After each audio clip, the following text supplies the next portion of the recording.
Good afternoon. As the Member of Provincial Parliament for Leeds, Grenville, Thousand Islands and Rideau Lakes, and Ontario's Minister of Municipal Affairs and Housing, it's an honor to welcome everyone to Brockville and Elizabethtown Kittley.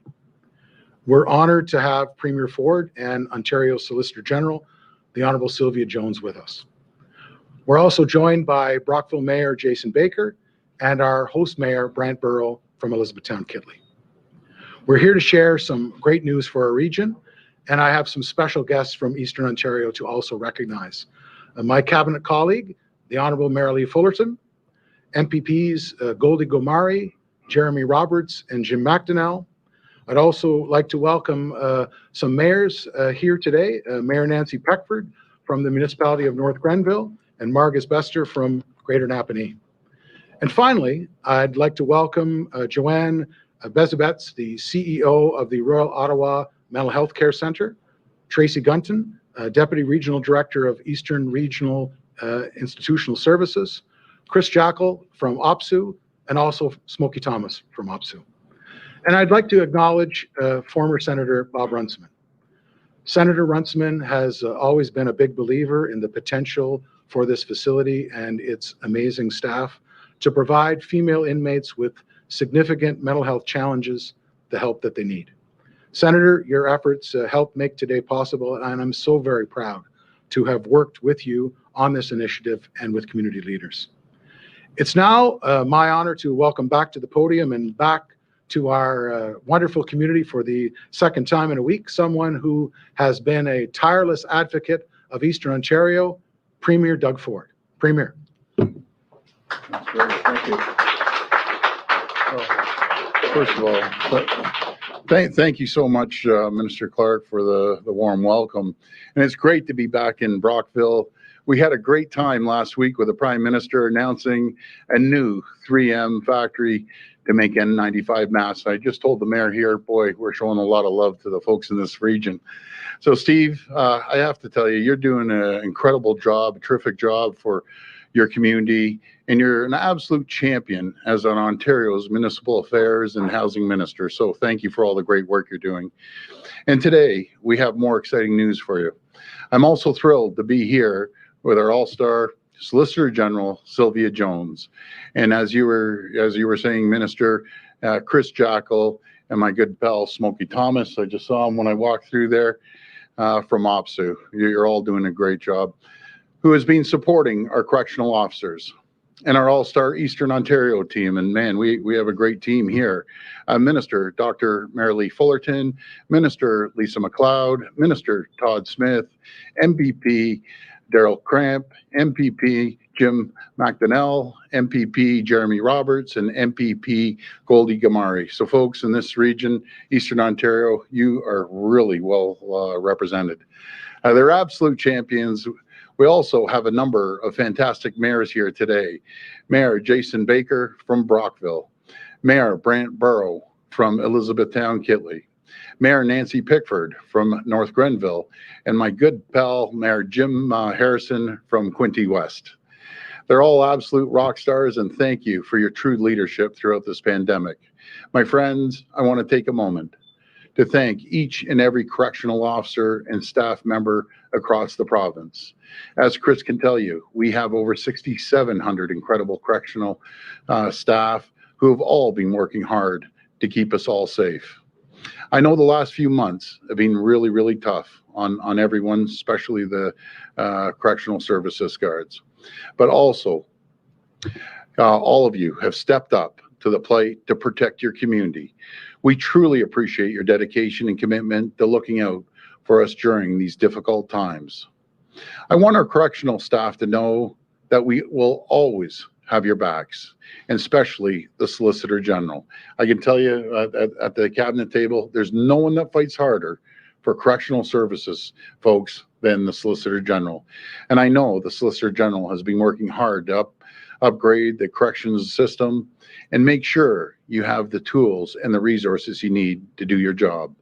That's why our government committed $500 million over 5 years to modernize correctional facilities and support frontline correction staff. We're hiring 500 more frontline correction staff 500 more boots on the ground to provide relief to our corrections team. And today, we're building on that investment with a launch of our all-new Eastern Region strategy.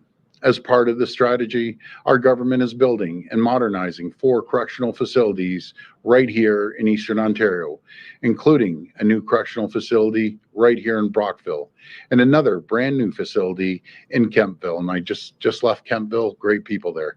Minister Jones will share more details about all of these projects in the very near future in a few minutes here. But I want to be clear, these investments will help promote safety, provide additional tools and supports, and improve the work environment for our frontline correctional staff.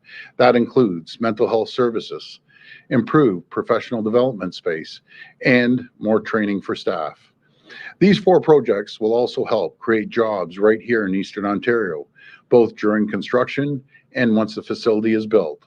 It's clear these investments will contribute significantly to our economic recovery. But at the end of the day, it's about public safety and protecting our frontline correctional workers. They have our backs and we have theirs. Let's build a better correction system together. And thank you, and God bless the people of Ontario. Now I'll pass it over to our Solicitor General.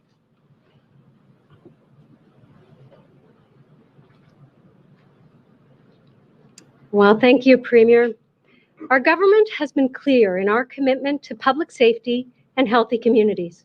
It's been our top commitment from day one, and it has remained vitally important during the COVID-19 emergency and recovery. A critical foundation of public safety is our correctional system, and our corrections facilities have grown out of date and insufficient over the past decades. We must and we will do better.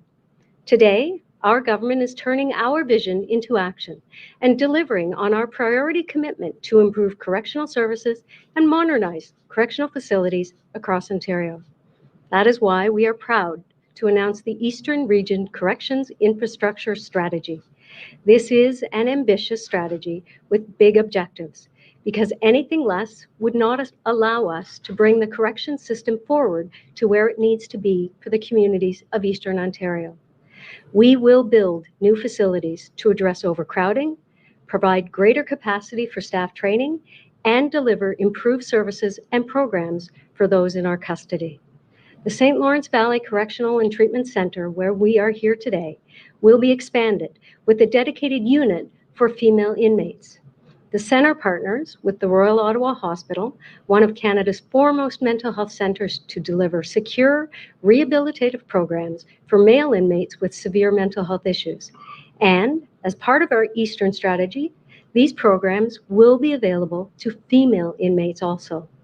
In addition, the Brockville Jail, which opened in 1842 and is Ontario's oldest, will be replaced with a new correctional complex on the grounds of the St. Lawrence Valley Correctional and Treatment Centre.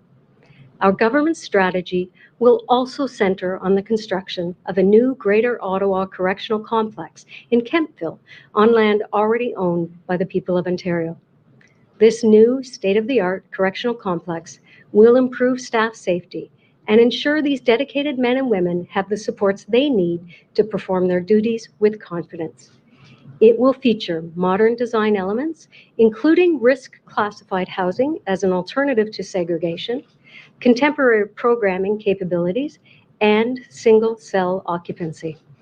Once the Greater Ottawa Correctional Complex is completed, this will provide opportunities to deliver improved programming and services at the existing Ottawa Carleton Detention Centre. We are also expanding the Quinte Detention Centre with a new building to provide significantly more space for inmate programming and a dedicated female living space with single occupancy units. This is a plan that communities in this region can have confidence in. It sets a new standard in our province, and it represents the first time a government has taken such a holistic approach to addressing the service needs of a unique region. It is a bold new approach to addressing the challenges facing the correctional services system and to enable our correction staff to do their jobs safely and securely.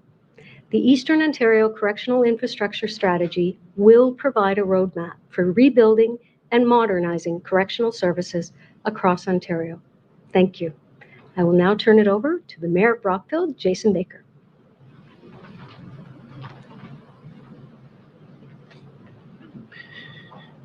Thank you very much, and to all of the ministers in the room, my mayoral colleagues, welcome to Brockville. Premier, we spent some time together last Friday, and this week it's Thursday, so I'm keeping Wednesday in my calendar open next week for yet another good news announcement for our region.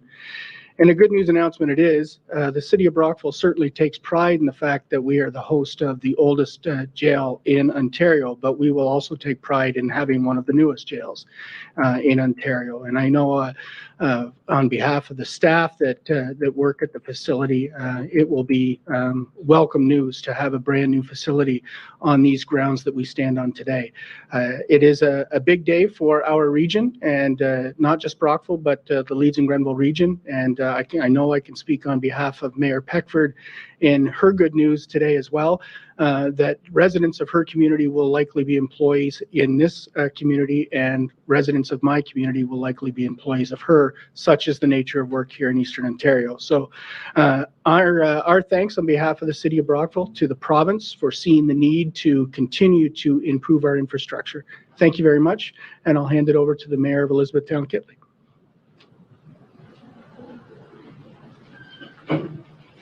Thank you very much, Your Worship. Not to put too fine a point on it, the previous mayor welcomed you to Brockville, but I hate to point out that we're on this side of the street, and this is Elizabethtown-Kittley. So welcome everybody to the Township of Elizabethtown-Kittley. And thank you to the provincial government for today's announcement. I echo the sentiments that the previous speaker expressed. Good news for the entire region beyond just Brockville and Elizabethtown-Kittley, Quinte West, the Quinte region, Kemptville. This is a good news story on so many levels, because it will bring services to the people that find themselves in circumstances where they need those services, but it will also provide good quality jobs for a very wide region throughout the province. And certainly the fact that we have these quips about which side of the street that we're on, and whether it's Brockville or the township, in reality it doesn't matter. The level of collaboration here is something that you've seen extend between municipalities and the province and the federal governments, and it exists at this lower tier level as well. The Mayor Baker and I are in very frequent contact on a number of issues. So what's good for him is good for me, and vice versa. So again, thank you to all of the guests that are here, all the ministers and my fellow mayors, and especially thank you to the province for making this very significant investment, not only here, but throughout the region. So thank you very much.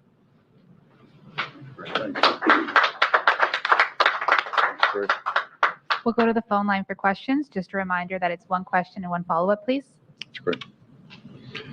This question comes from Rob Ferguson from the Toronto Star. Please go ahead. Hi, Rob. Hello, Premier. I hope you can hear me. The cell phone line is not great here today. Going to ask, my colleague Chris Rashowi has been on a tour of a couple of Toronto schools today, and it sounds like there's going to be about 27 kids in some of the classes there. So does that sound a little high to you, and do you have any concerns about that? Well, we've provided over $100 million to the school boards on top of the $100 million that they can spend on hiring or PPE or whatever they'd like to hire. Spend it on top of that. We're putting another $30 million until they can go out and hire more teachers. So we're really relying on the school boards. I had a great conversation, Rob, with all the directors of school boards right across the province today, along with a Minister of Education was on the line, as well as all the chairs of all the school boards. And I just told them I have all the confidence in the world that they're going to be able to get through this and make sure that the students and the staff are in a very safe environment. And I truly believe that we have the safest, most cautious plan in the entire country, bar none, and full stop. We've appointed Dr. Heyer, one of the most respected doctors in the country, to oversee the opening and outbreaks right across this province, be it education or long-term care or within the agriculture sector, but it's all hands on deck. As I mentioned before to our cabinet, every single ministry has to focus on reopening the schools here. Follow up? Yeah, another school related question. In the next week or two, a lot of university kids are going to be moving into residences. And I wonder if you have any reservations or concerns about that after what we've seen in university residences in the States. Yeah, I saw what's going down in the U.S., but the U.S., as much as I love them, they're a terrible example on you know, how to open up, and the cases are being spread all over the place down in the U.S. And I had a great conversation with Mayor Watson in Ottawa, which has the University of Ottawa along with Carleton and Algonquin College. I'm just going to speak to the young people. Guys, just don't go out there. No parties at the beginning of the week. Just hang in there. You're going to have later on, when we all get through this, you can party after, but just hang in there, because what's going to happen is, you know, God forbid someone gets COVID and you're at these big parties. I've seen them. I had 4 girls. I dropped them off at university and probably drove by a few times a few days later. But you know, guys, just hang in there. Next And question. cool your jets with the party. That's all I can tell you. And Next question, please. Next question comes from Mike Crawley at CBC News. Please go ahead. hi, Mike. Hi, Premier. Tomorrow marks 4 weeks since Toronto and Peel moved into stage 3. So that basically means that the vast bulk of the province has been in stage 3 now for at least 4 weeks. When you take a look at the general trend line in terms of COVID cases that we're seeing now here at the end of August, how would you describe the relative success of stage 3 reopening? Well, I think they've done a really good job, Mike. All the areas, be it Peel and Toronto, you know, some of the tougher areas in Windsor that had to be held back a little bit, but everyone's moving forward. They're doing a great job. I looked at the numbers today. 4 regions represent 89% of, or 89 cases out of 118 come from 4 regions, but they're large regions. You know, they're really large regions, be it Toronto, Ottawa, Peel, and Windsor. But they're doing extremely well still. Like, I think Toronto was 22 cases. I could be wrong. I thought it was 22. They told me. And when you consider there's almost 3 million people, they're doing a great job. And the chief medical officer, Toronto, is doing a great job, along with all the other 33 of them. Really have confidence in our public health system. Follow up. Another question from a colleague of mine, Lorraine Reddicoff, CBC. Some parents of children with disabilities are telling us that they're not sure whether they should send their kids back into the classroom because they don't really know yet what the plan is going to be for their kids with special needs specifically. So they're worried about safety. What more can you tell us about what school is going to look like for in the classroom for kids with special needs? Well, another great question, Mike. I understand the parents are anxious. They have anxiety. I fully get that, and I fully understand. And we're pulling out all the stops for kids with special needs. We're putting in, well, we announced the $10 million a couple of weeks ago, another $12.5 million just yesterday as well. So we're really focused on it. I specifically called the Minister of Education today to discuss children with special needs, and we're going to make sure they're able to get back in the classroom safely. They have the same rights as every other child in this province, and we'll make sure we pay special attention to children with special needs. And I fully understand the parents being anxious on this. I understand. Next question. Next question comes from Ashley Legasic from News Talk 1010. Please go ahead. Hi, Ashley. Hi, Premier. Thanks for taking my question. Oh, thank you. My first question is about a piece published in the Star about a teacher who made a drinking bingo game out of what she called the education minister's most popular non-answers in these news conferences regarding back to school. So a lot of people on Twitter were responding and were having fun with it. Do you think this shows a lack of confidence from educators in the back to school plan and the education minister? Well, I can tell you, I have all the confidence in the world in my Minister of Education. I always say he's been in this game for 30 years. I've never seen a better Minister of Education than Stephen Lecce. I think the world of the teachers.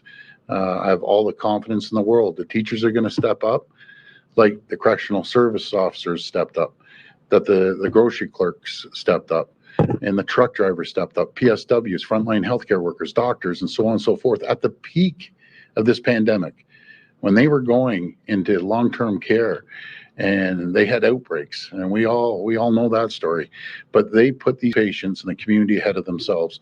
And I want to tell you a message to the teachers. I have all the confidence in the world.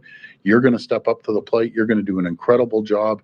You're going to do everything you can, not only to keep your staff and your whole team and all the teachers safe. Your number one priority is to keep those kids safe, and I know you're going to do it. Follow up? Thank you. And my next question is about the police shooting of Jacob Blake in Wisconsin. This has obviously sparked another wave of calls for justice and an end to anti-Black racism in North America. So I'm wondering what your thoughts are on this incident and about the boycott by NBA players in response.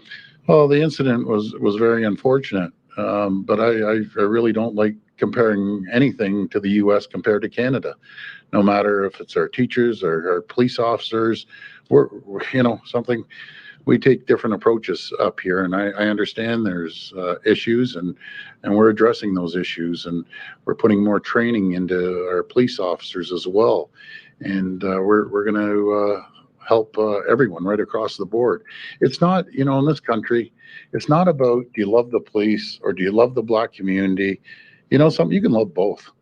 Our family is worked extremely well within the Black community. I've never kept any secret about, I think, the world of all our police officers, our correctional service officers, EMS, firefighters, and we can all get along. We really can, and we will get along. So there's areas that we need more education on. Absolutely, I don't disagree. We're putting the resources there, and we've also brought in special advisor Jamil Javani well before any of this happened. By the way, back in December when I met Jamil and asked him for his support to make sure he takes care of any issues that we may be seeing in large urban areas like the Torontos, like Peel region. But I just think we're better than the Americans. And that's not a knock against the Americans. The fact is we're just better than them. Simple as that. Last question. Last question comes from Travis Danraj at Global News. Please go ahead. Hi, Travis. Premier. How you Thanks for doing? taking my question today. This is a non-education related question. It's for a colleague of mine, Camille. I'm wondering if you can specifically weigh in on the Raptors boycotting their game. What do you think of that? And do you think that was the right decision? Sure, that's going to be their decision. I respect their decision, and they'll make that decision with the NBA and with the Toronto Raptors. And I understand the message you're trying to get through, and I think everyone understands it. And good for them. And once they have an opportunity to get a message through, then they'll get back to the courts, and we'll be watching the Raptors win another championship this year. Follow up? Yeah, and the second question is on education, and it's in regards to the protocols that were released yesterday by the health team and the government. Do you think it's appropriate for a principal or educators to be making determinations as to whether or not a child may be exhibiting symptoms of COVID-19? Or don't you think a medical professional should be doing that? Because the guidance says that a principal will determine whether or not a child should go into isolation and if they are indeed exhibiting COVID-19 symptoms. Well, first of all, I think it starts at home, the responsibility. If your child is showing any symptoms, please go to your local physician or other symptoms and get your child tested. That's the reason we're one of the only provinces that I can think of now, since they have the federal money. It might have changed, but we're the only province that had hired 500 public health nurses. Now we're going to add another 125. We'll have 625 nurses that are going to be traveling around and doing the test. But Travis, I usually don't do this, but I'm going to do this. We have Dr. Marilee Fullerton, and I'm so proud of what the minister has done on long-term care, and no one understands healthcare better than the doctor, being involved for the last 30 years as a doctor. So Dr. Fullerton, if I could ask you to come up and you can maybe put your thoughts. Did you hear the question? I'll ask you just to rephrase that and make sure that I'm answering what your question is. So, Minister, thank you for weighing in. So basically it's about some of the protocols that were released yesterday. One of the protocols guidance says that essentially a principal will make a decision as to whether or not a child is exhibiting COVID-19 symptoms and then go into isolation and contact the parents, etc. So that responsibility falls to an educator. Well, I can tell you, as you've heard the Premier say, all of the care for children, the love for our next generation begins at home. And so when we ask the parents to be aware of whether their children are demonstrating any signs or symptoms of illness before they go to school, then the next level is obviously the teachers and the facilities within the school to create a layering of protection for our children as they return to school. I know that the Chief Medical Officer of Health and the Minister of Education and the Premier and all of us in government want the very best for Ontario's children and the teachers working in our school system and the administrators and the principals. So it is in the best interest of everyone to do their part. And I'm very confident that there has been more scrutiny on this than ever before with all the information that we have nowadays, much more than from the beginning of this pandemic. So the information, the scientific evidence, the understanding of what we can do to protect our students, that's all been taken into consideration. And I think it's reasonable and fair to expect teachers and principals and administrators to be watching for any illness or signs of illness of children at school. Thank you. Thank you, everyone. Thank you, everyone. Have a great day.